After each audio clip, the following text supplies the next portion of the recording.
Your mind also doesn't go anywhere. It is here thinking about something. Does it go somewhere? Your mind doesn't go anywhere.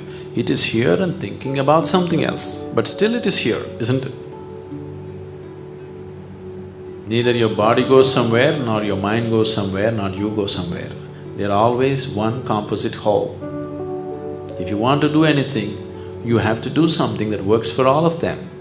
You can't handle this separately, that one separately and this one separately. They're always together, isn't it? Your mind doesn't go anywhere. You're being deceived by the imagination of your mind.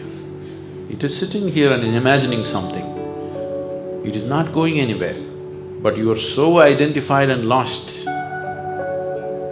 that you think the mind is going somewhere. Mind doesn't travel anywhere, it's very much here, isn't it?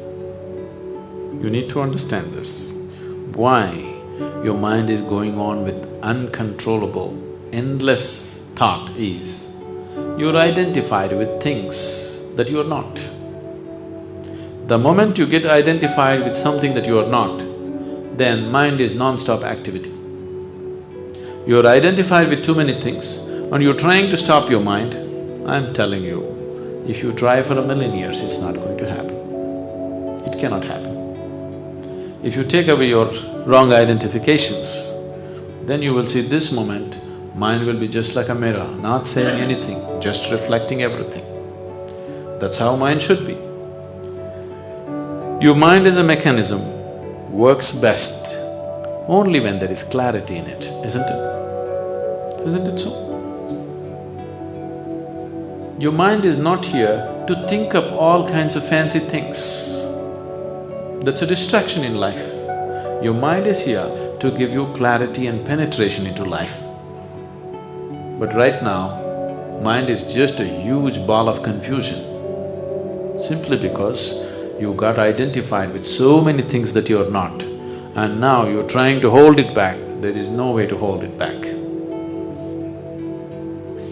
You ate very bad food, now there's gas in the stomach. You can't hold it. You've eaten bad food, the consequence is there. You got wrongly identified with too many things, now this is going on endlessly. You cannot stop it, it doesn't matter what you do. You think of God, God himself will go to take you to many places.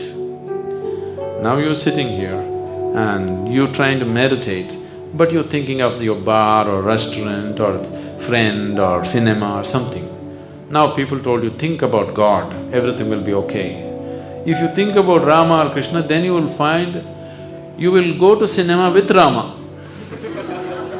That's the nature of the mind. Rama himself will take you to the restaurant. You can't stop it because you gotten yourself identified with things that you're not. No way to stop it. So what's being done here is not about controlling your mind, to bring an awareness as to what you're not. Right now, to start with, the most fundamental identity is your body. You're identified with your body, the clothes that you wear, your hairstyle, your goatee also, aren't you? Very much identified, isn't it? Your wife, your children, your family, your education, your religion, endless number of identifications. With all these identities, you want a quiet mind? There's no such thing. That's why we gave you a simple device called Shunya, where you create a little distance from the mind.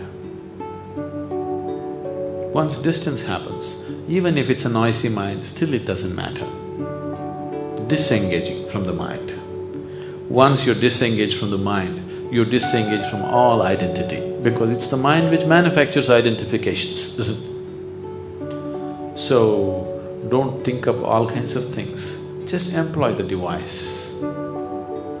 Things will happen. Things that you have not imagined will happen.